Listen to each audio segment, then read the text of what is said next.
Welcome to Fine Tuning with Drew Taylor, your one-stop shop when it comes to animation news and commentary.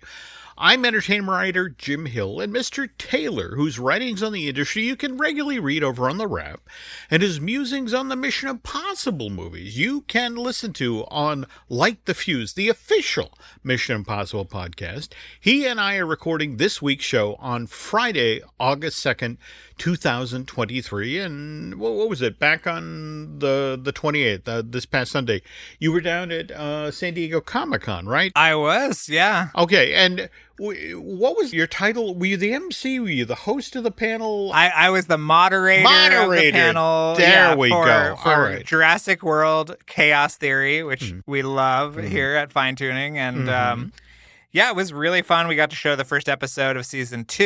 It was a lively group. I was worried, it was Sunday afternoon, Jim. I was worried I was going to be playing to a crowd about the size of your, one-man show. But it's thankfully it was very full, and people were super into it. And yeah, I mean, I next time I say I'm going to go to Comic-Con and come back on the same day, Jim, tell me. Maybe not the best idea, but, I did it. I'm here. I'm standing. You were smart enough to take the train, though, right? I mean, yes, train down, train back. Okay. No, yes. Cause, trust me, if you're ever stupid enough to go to Comic-Con and then on Sunday afternoon to get on the 5 and begin to chug up to LA, you deserve everything that you get. And I have done. Oh yeah, you'll love this, Jim. The conductor. I know you love train humor, so the conductor got on and said, "Another reason to take the train. Look out the right side of the car, and you will see the 105 parking lot, or whatever highway it was." And it was literally, it was just a standstill. Oh no, so, totally. Yeah. I mean, in fact, the thing is, it's not. In fact, it's not just that it's jammed with traffic. It's dangerous. You are on the road with everybody else who has been at Comic-Con for 4.5 days, and they're exhausted. I mean, everybody's reaction time is shot. There's a deli up in Carlsbad that would always make the point of getting that far and then getting off the road for a couple hours, having a nice dinner, regrouping, and then by the time you got back on the road, the traffic had lifted somewhat. But no, you're a very smart man. You got on the train, but again, I love you. Zipped in, you zipped out, channeling your inner Tom Cruise. Who, by the way, we'll get to it later in today's shows. Okay. Now, speaking of stuff you did this week, we were pre-gaming, and you mentioned you were over at Netflix and got to see That Christmas and some footage from Wallace and Gromit, Vengeance Most Foul. But yes. You're not allowed to talk about that yet, right? I'm forbidden. I can say that there was a lovely reception afterwards, and that I got Nova her very own stocking that somebody embroidered while they were there. So yes, that's cool. What I can say. That Okay, now speaking of animated stuff over at Netflix, you in fact want to highly recommend folks you head over to the Wrap, because Drew has an interview that he did with Vicki Jensen, the director of Spellbound, the Skydance animated feature that will debut on that streaming service on November 22nd. By the way, very same day that Moana 2 debuts in theaters. And did you see that both of those animated features were promoted in interesting ways during NBC's broadcast of the Summer Games out of Paris? Did you catch those at all? No, tell me. We've had it on Peacock, which Peacock has been doing an amazing job airing these games. I mean, the 4 screens, it's just amazing. But no, tell me about the commercials, Jim. Well, we're going to do that later in the show, but okay, first, we're going to do it later in the show. Okay, later in the show. But first, the news, and as always, the news portion of Fine Tuning is brought to you by TouringPlans.com. If you're heading down to Central Florida anytime soon to sample the theme parks that can be found around the city beautiful, well, Touring Plans can help you save time. More importantly, it can help you save money as you wander around Disney World and the Universal Orlando Resort. So please check them out at TouringPlans.com. And as we plunge into the news here, just want to give a quick update on Inside Out 2. That Kelsey Mann movie now sits at $619 million in North American ticket sales, $905 million overseas, a worldwide box office total of $1.52 billion, which means that it just blew by Furious 7 and the Avengers to claim the number 10 spot on the all-time highest grossing for worldwide list. And I know we've talked previously here on the show, Drew, about Jon Favreau's photorealistic, is it animated? We don't know. Lion King. At this point, Inside Out 2 only needs to sell $110 million worth of tickets to officially blow past that, and then there will be no question about what the highest grossing animated film of all time will be. Yeah, that Jon Favreau movie sold. Have you seen it yet, Jim? What, the Inside Out 2? Or... Inside Out 2. Yes, yeah. Nancy and I actually... This would have been 2 Fridays ago. We actually went to our local... Tell me what you thought. I thought they did a great job. I have to admit, yep. I was kind of going into this project hesitant because it was another one of those don't ruin a film that I really enjoyed. It's like I loved the first Monsters, Inc. And I'm one of those people who feels that there were some very good things in Monsters University, but I don't think it's a worthy sequel. Whereas Inside Out 2, I felt like, all right, these are on a par, and in fact, based on what I'm hearing, that now Pixar considers this a franchise, I guess we'll be dropping back into Riley's life at some point in the next 5 years or so, and seeing what she's up to. What, in high school? Is that the plan? I would love to see her throughout her life. I want to check in every few years. It could be like Pixar's like Boyhood, or Before Sunrise. Every few years we check in, see where she's at, what new emotions. It's perfect. It's perfect. Well, but at the same time, the kid that inspired this, Pete Docter's daughter, she's now in medical school. She's becoming Doctor. And it's just sort of like, all right, we could go there. We'll see. Speaking of animated films and how they're doing at the box office, Despicable Me 4, still going strong. Beginning its 5th week in theaters today with $300 million in domestic ticket sales, 386 overseas, worldwide box office of $686 million. And speaking of villains doing well, have you seen what's going on with the Book of Bill? Number 1 on the New York Times bestseller list. As a Gravity Falls fan, I'm kind of excited, and I'm hoping that... Did you get your Barnes & Noble copy with the extra pages? I did. Okay, I good. did. Good. Okay. And now... Some would say, Jim, that this would be a great time to release an Amphibia book, but... Yeah. But that's not happening till March of 2025, am I correct? Yes, okay. You are correct. Yes. All right. And at the same time, there is the art and making of Ultraman Rising, which comes out in that is true. December of this year. And okay, that concludes our gratuitous plugs. Okay, we were talking about what makes me happy. What doesn't make me happy is the news that just today broke. Warner Brothers Discovery has announced they're shutting down the Boomerang cartoon streaming service as a standalone. Mind you, it's existed for 7 years now. And again, we're talking about the streaming service, not the cable channel. Cable channel debuted back, April of 2011 as part of Turner Broadcasting, and originally started off life as a programming block on Cartoon Network from 92 to 2004. And you're familiar with what they do over here, Drew. It's absolutely. I mean, that's really the depository for a lot of classic Hanna-Barbera. There we go. Stuff, and I mean, if they fold it into Max, which is what I'm hoping they will do, no love lost there, but at least it's if there. it just goes away. Yeah. Yeah, exactly. Yeah. But yeah, Do we know where that stuff is going to go, or do they?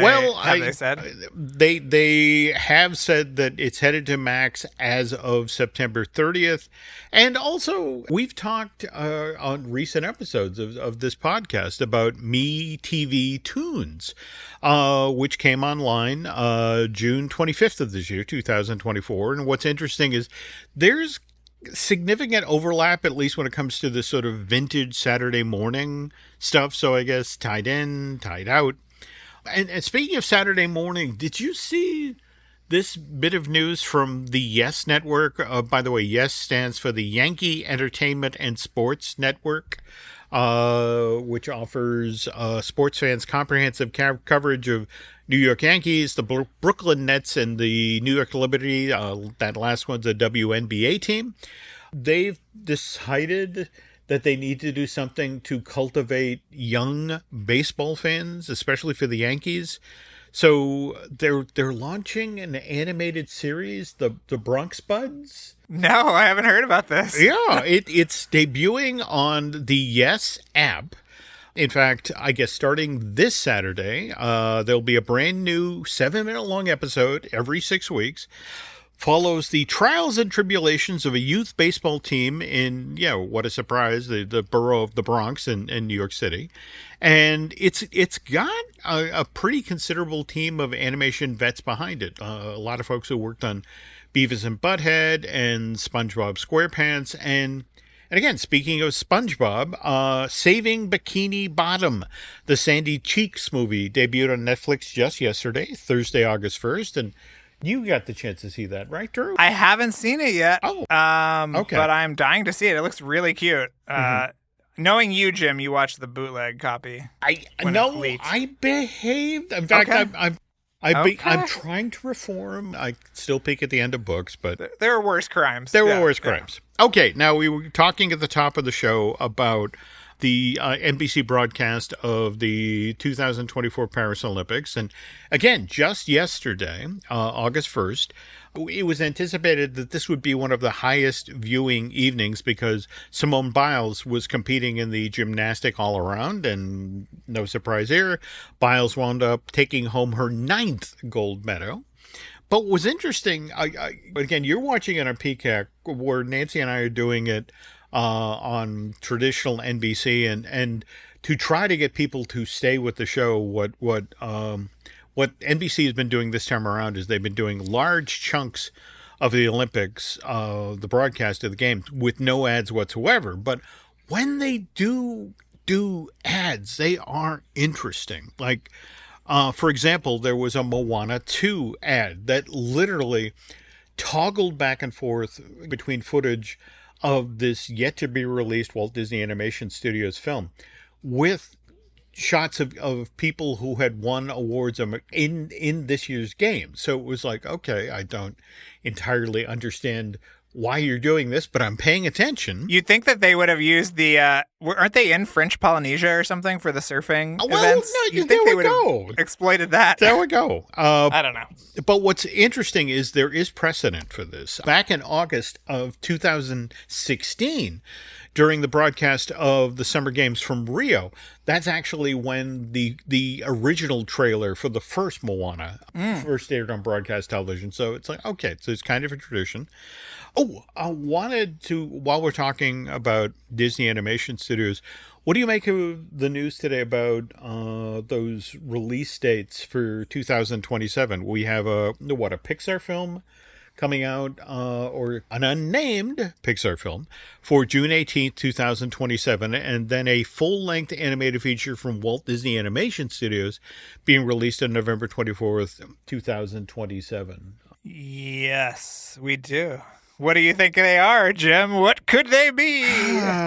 Okay, so we know Toy Story 5 is 2026, right? Yes. Yeah. Okay. 26 seems like it's gearing up to be a huge year for Disney. But, if I were a betting man, I would say the November 2027, could that be a return of our good, close, personal friend Olaf and Anna and Elsa? Maybe. I think that might be. I mean, the only thing that would I think push it a year is if they would want to get an original in so that it's not Moana 2 and then Zootopia 2 and then Frozen 3.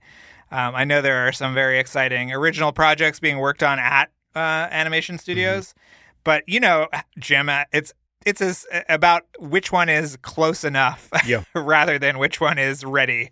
Just you're headed out the door, whether you like it or not. And now, okay, back to the Olympics on NBC. The other thing that we got that was interesting is we got the first ad of size for Spellbound. And I have to say, I was fascinated by the way the folks at Skydance decided, or I guess more likely the folks at Netflix decided to market this movie because it was footage from, again, this Vicky Jensen movie, intercut with black cards that read, "From the visionary behind Toy Story and Cars, also Bug's Life.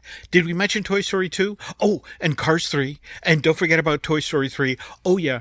And the director of Shrek."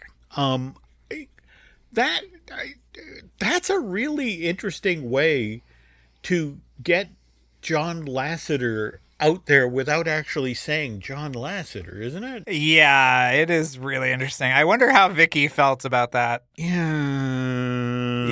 Now, speaking of which, can we talk a little bit about your interview with Vicky for the Wrap? Because I love that piece, by the way, and again, recommend folks go over and read the full thing. But to listen to how she talked about it's a classic fairy tale, but for a modern audience, right? So it's kind of deconstructing the elements. Yes, but in a way that isn't sort of wink, wink, Shreky. That's it exactly. And she talks about that, like kind of leaning into the earnestness of the story, which I really appreciated. And there is a sizable twist, which I've talked to you about, Jim, but we will not reveal on the show, that makes it feel very contemporary and something that I think modern audiences are really going to connect with. But yeah, that trailer was, I don't want to say universally reviled, but I will say the amount of text messages I got after it was sizable. I don't know.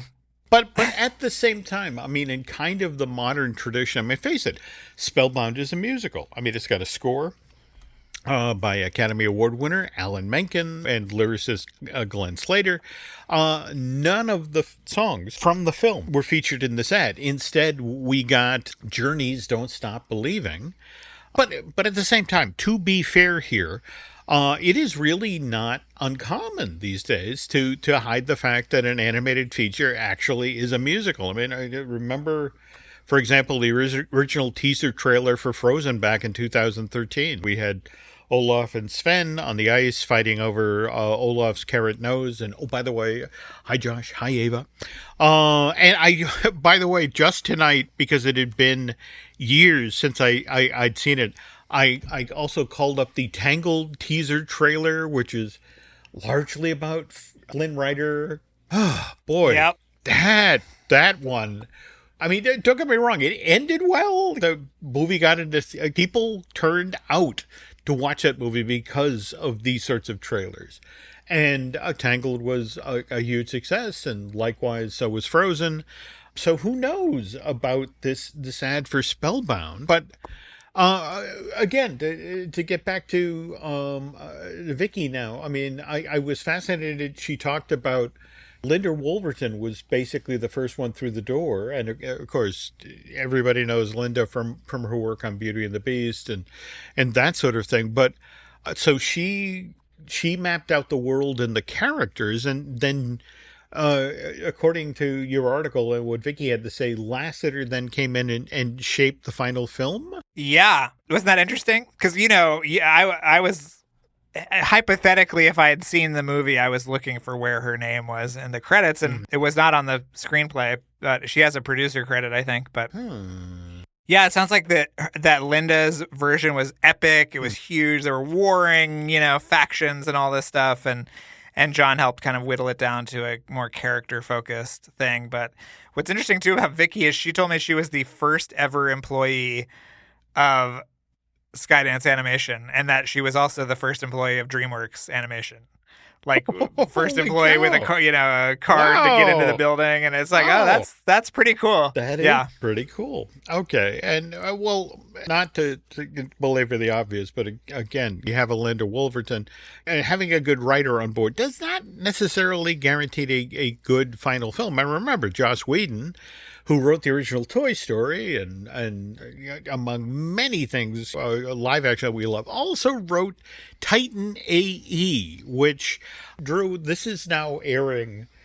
I don't understand quite why, but it's airing multiple times at night when Nancy and I are headed to bed. And I think I've mentioned previously that I get control of the TV for like 20 minutes, at night before we go to bed. And so I was watching this the other night, and by the way, it's the third and final anime film to have been produced by Fox Animation. And I thought we should talk about this as part of the feature for today's show. Yes, I would love to. Let's talk about it. Okay, cool. So we're going to do that. But I have to ask you a question before we throw to commercial. I wanted to ask you, did you see the Wild Robot ads that prominently feature my quote in them? Because I have not seen them yet.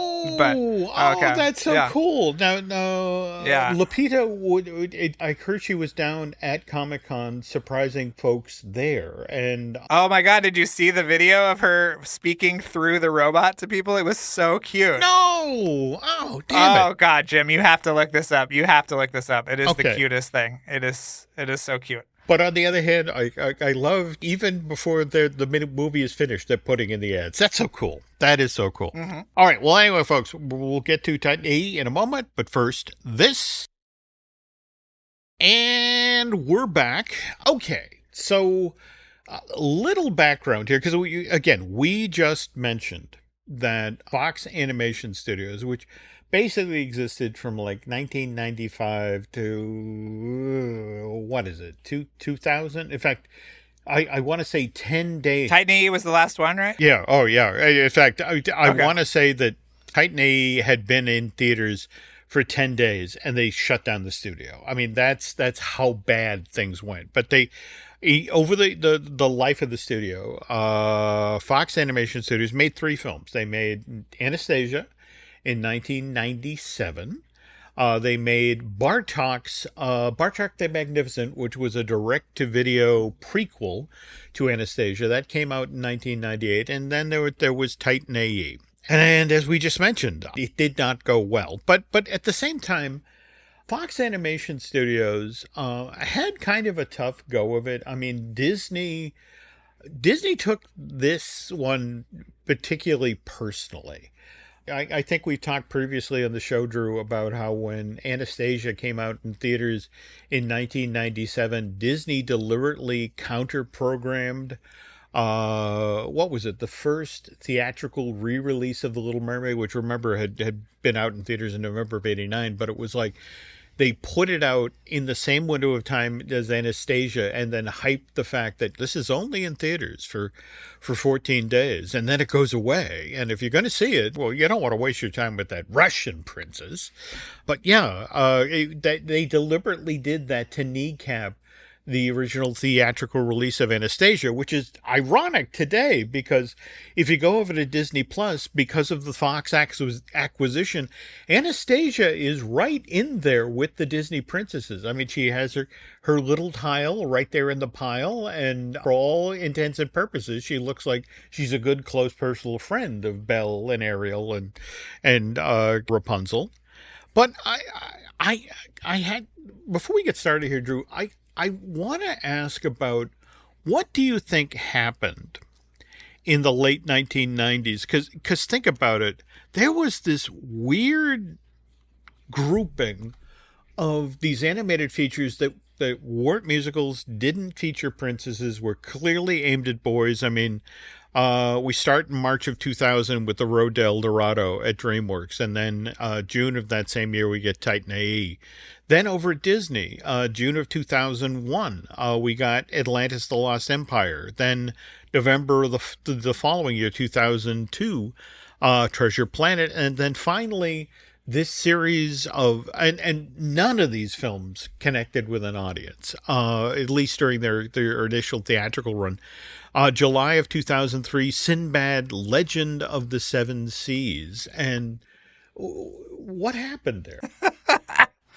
I don't know. I mean, I don't dislike any of those movies really, but No. yeah, I mean, Don Hahn, our friend, talks about how it was turning left at the castle and going into Adventureland instead of going straight through the castle to Fantasyland. And I don't know. I mean, it's an interesting time, too, because you can feel a lot of different influences in these movies for the first time. I feel like there's a real anime influence in there. And yeah, I don't know why. The fact that Disney released Atlantis and Treasure Planet back to back is really weird. It's really weird. Yeah. But yeah. I mean, where do you go when you think about these? It's one of these things where I always look at what's around these projects. I mean, for example, it's like, okay, so Mulan, what was that? That Hercules was 97. So that was 98 or thereabouts. And Mulan, yeah. yeah, so it's like, okay, that succeeded. It did have musical elements, but it also featured the war and avalanches and did well enough at the box office that, okay, we can head in that direction. I mean, it's just weird that these three, I mean, this is Fox Animation, this is DreamWorks, and this is Disney, and they all made the decision to work this side of the street repeatedly, I might add. I mean, because Yeah. again, and I'm fascinated, and you're not Well, wrong. and then you add in the layer of the Fox animation that's so fascinating too, is that it was really Bluth Goldman Productions, really is what it was. And the fact that he was going from a lot of really celebrated movies in the 80s, he had to go to Ireland to produce them. Now he's coming back to Arizona. Where was it? Where was he? Arizona? Yeah, Is no, that where okay. That's where the studio was, because they got a deal to effectively set up shop there, and the notion was it will be cheaper to hire staff, and I don't know. Actually, what kind of sent me down this road was watching the trailer for Spellbound, because it's like I'm watching Nathan Lane voice the doctor character with a German accent, and it made me think of Breed, the first mate in Titan, and again also voiced by Nathan Lane, and it's just sort of like, not to spoil this for anybody, but Nathan turns out to be one of the villains of the film, and it's just sort of like, I mean, I get that later in Nathan's career, he did an amazing job in Angels in America. He played Roy Cohn and was evidently this very credible, amazing performance as one of the most evil men in history. Yeah. But when you're using Nathan Lane as a villain in an animated film, you're wasting it. On the other hand, what's also interesting is that you have Janine Garofalo, who plays the weapons officer, Stith. And what's interesting is she shows up as a voice in this film after she did all that work as Princess Fiona on the original version of Shrek with Chris Farley, only to then, after we lost Chris, to have Cameron Diaz be brought in as the new voice of Fiona. So, I mean, long story short, this is not a good-looking movie. It's one of these things where it's a weird mix of CG and traditional. And what's especially fascinating about this, Drew, is if you drill down into the project, Fox evidently, for a time, planned to make this as a live-action movie. In fact, the live-action version of this thing was called Planet Ice.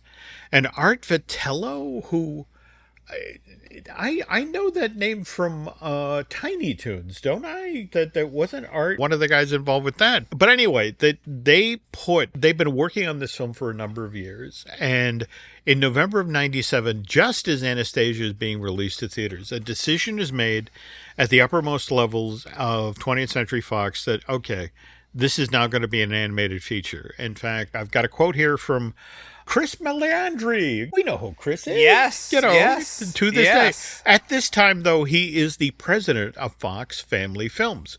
And he explains about Planet Ice that this imagery for that film would have been too costly to realize in live action. But on the other hand, in an animated film, that sort of imagery will distinguish this project. And more to the point, we have a cast of not only humans, but also aliens, and we've lined up an amazing voice cast. I mean, it's what? Matt Damon, Bill Pullman. Drew Barrymore. Yep. We also mentioned Nathan Lane and Janine Garofalo. But anyway, we get to 1998, and Art Vitello, who I came over to Fox because I guess he wanted to get out of animation and just did not want to make an animated feature, so he exits. And now, as you mentioned, Don Bluth and Gary Goldman, who were just coming off of that Anastasia prequel, the Bartok the Magnificent, they get handed the boards, everything that's been developed so far for Titan IE, and are then told by Bill Mechanic, the then head of 20th Century Fox, that you will make this movie or we're shutting down Fox Animation. And Bluth, who was still smarting from the hit that his reputation had taken when Sullivan Bluth shut down in Ireland, and all of those Irish animators who were suddenly out of work, just sort of like, all right, we'll do this. I don't want another studio to shut down because of me. So, but Bluth explained that he was willing to take this on because when we came to Fox, one of the things that we all talked about is that we shouldn't try to be a Disney wannabe. We wanted to make a picture that's edgier, that could still reach the family, but also go a little further and then bring in the teenagers, which I guess is why Joss Whedon of Buffy the Vampire Slayer and Serenity and that sort of thing was brought in to polish the script with the idea of bringing in the teens. But here's the thing, Drew. Don Bluth and Goldman are given a production budget of $55 million, but not really, because $30 million of that has already been spent on developing the live action and then the animated film. Oh, jeez. So it's $25 million. More to the point, they're told you've got 19 months to finish this movie. And again, when you take that into consideration, and the fact that Bill Mechanic said you will make this movie, this is also about Bill Mechanic not having to go to his board of directors and say, that $30 million we spent on that thing that we didn't make, there's no movie there. On the other hand, Blue Sky, the animated studio that would eventually make all of the Ice Age movies for Fox, they handle The Dredge, which is this film's villain. It's an alien series, a species that's made entirely of energy. Likewise, they handle the spaceships, and the big action finale is set in the ice field surrounding a planet. So giant CG ice crystals, and that stuff looks great. But the hand-drawn really does... You look at it and it's like, wow, the rotoscoping's a little obvious. It's an odd mishmash of styles. Oh no, too. Totally. And it's just, I give them credit for trying something, and I remember at the time it being fairly revolutionary, and also there was a lot of expectation that this was going to be a big summer hit as well. Yeah. You remember those issues of Premiere where they would sort of guess what the top 10 movies were? Yep. And they had really high hopes for this thing, and it just it doesn't work on any level. No. I mean, but Drew's not wrong. I mean, this came out in June of 2000. It was deliberately positioned at the front of the summer with the thoughts that this will play. But at the same time, behind the scenes, Bluth and Goldman did what they could to toe the line financially. But it's like, you gave us $25 million, and we're supposed to do an epic space thing. We need to give us more money. And so Fox did, in fact, cough up an additional $15 million. So the cost of this film on the books anyway is $70 million, though total spent by Bluth and Company was $40 million. But at the same time, Fox used this "we need more money" excuse. It's like, okay, well, but we're going to cut your staff. And so of the 380 people who worked this facility in Phoenix, they let 300 of them go. Woo! And so now, he's got 80 people, and he's trying to finish this film. And the movie definitely suffered because of the staff cut. Anyway, as Drew mentioned, this doesn't work basically at any level. It gets mixed reviews, and turns out to be a costly flop for the studio. The way Hollywood bookkeeping works is you factor in the money that you spent on promotion and everything else. So this wound up on the books as $100 million loss for Fox. And the irony is that while this is going on, Bluth and Goldman are now working on a project that they're really excited about, that has some edge and is definitely going to establish Fox Animation as not a Disney wannabe. And it was going to be an animated version of Dracula that was going to be a musical. But that didn't happen because, again, 10 days after Titan A opens in theaters, Fox pulls the plug on the entire operation. And I wish I could tell you that in the Don Bluth memoir that was published in 2022, Somewhere Out There, My Animated Life, that there's some substantive stories in there about Titan A, but there's not. There's nothing about Titan AE. There's nothing about Dracula. There's nothing remotely interesting in that book. Although, Jim, did you see he's been sharing some stuff on Twitter of his 1984 pitch for Beauty and the Beast with some imagery that he's cooked up? No, really? So I am hopeful. Maybe we could tweet at him, Jim, and he'll share some stories about Dracula and Titan AE. Oh no, that would be great, because again, just the fact that you're handed a project and said, do this or we shut down the studio. I mean, they effectively held a gun to his head. And it's interesting to watch the movie understanding that it's like, okay, well, what sort of filmmaker could deliver a good product under those sorts of conditions? Well, and it's sad too, because he didn't leave anything. Like, you talk to Tom, if you run into Tom Moore or Nora or any of those people from Cartoon Saloon, like, there would be no Cartoon Saloon if Bluth wasn't there in the 80s. Like, there we go. They literally trained on desks that used to be in his studio. Like, but the Fox thing was so short and it was so close to LA that it was like there was no kind of like remnants of it after it got shut down and he had to leave. And I think that's very sad as well, that could have grown into something substantial, but it never got the chance. The irony is when you think about the world we live in now, where the studio will do the initial lift in regard to story and that sort of thing, and then they'll farm out animation to other places. I mean, in a parallel universe, this animation facility in Phoenix would still be up and running and still be doing quality work. Which, again, if you look at Anastasia or Bartok, there's some good stuff there. But all right, now we were talking earlier about the Olympics, and I have to ask, do you know anything about this stunt that's supposedly happening at the closing ceremonies that involving a certain Tom Cruise? I don't, from everything I've read, it sounds amazing. And we saw photos of him doing something at the Hollywood Sign a few months ago. And I thought, oh, this is probably for CinemaCon or something. It was not. And now we are learning that it is going to be connected. I love this idea that they are literally passing the torch to Hollywood at the end of the closing ceremonies. I mean, that is so cool. We should do some episodes on the 84 Olympics because it's endlessly fascinating. But yeah, this is just, it's going to be exciting. It apparently involves some kind of high dive or skydive or something. But that Cruise ends up with the torch and kind of takes it back to Hollywood, which I think is pretty neat. But yeah, nothing on the inside, Jim. I have not heard anything. But the irony, of course, is that if you actually listen to the Light Diffuse podcast that Drew does with his equally talented Charles Hood, that's a show that legitimately does take you on the inside, and not just of the Mission Impossible films, but so many of the great films of the past 30 years or so.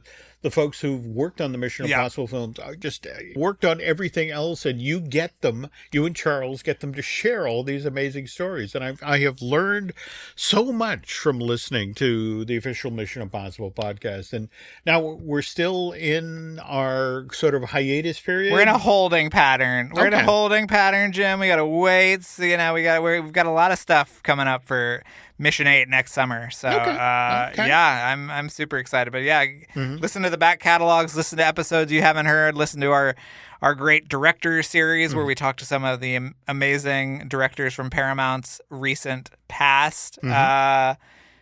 Yeah, what about you, Jim? You've got 900 shows. So let's go. Okay. Well, podcast-wise, we got Disney Dish that I do with Len Testo. We have also the Epic Universal podcast, which I do with Eric Hersey, who produces a number of the shows here. I also have I Want That Too that I do with Lauren Hersey, who is Eric's lovely bride. That's a merch show. There's also Looking at Lucasfilm, which I do with Brian Gahn. Also need to mention the podcast that we are hosting here at Jim Hill Media, the Manufacturing the Magic, which is a history of themed entertainment, done by Shelley and Noah Valladolid. There is then also the video series that we're doing for Patreon, myself, Len, and Imaginer Jim Schul. In fact, a brand new episode drops this coming weekend on August 4th. First episode of season 2, and this is about water play at the Disney parks and takes you from the beginning all the way through to Journey of Water, inspired by Moana at Epcot. We'll see each other next week. Maybe we'll record an episode together at D23. I think that would be fun. I'm packing the equipment, and if they let me in the building, which it seems to be a concern at this moment, yes, that Drew and I will in fact record there after having seen. Now, is the studio showcase Friday and the parks are Saturday? Friday. Or is it Friday? Okay. Yep. All right. Yeah. Okay. So maybe Tom Cruise will lend me the parachute. I can land on the roof of the Honda Center and get in. Oh my God. I saw the schedule. Did you see the schedule today that said allow for 90 minutes to get to the Honda Center? Woo! Iceberg, dead ahead. I'm just saying. I'm just saying. Oh, God. All right. Well, anyway, but you can follow us while we're trying to do all this stuff, folks, on social media. And speaking of which, Drew, where can the nice folks find you on social media? Instagram and Twitter are my main haunts, and that is Drew Tailored. So I'll be there anxiously waiting to see if Jim will be made Kamala's running mate. I'm rooting for him. I hope it happens, but we'll see. No, that would be right up there with J.D. Vance is a pick. On the other hand, me, social media-wise, you can find me on Twitter and Instagram as Jim Hill Media, and over on Facebook as Jim Hill Media News.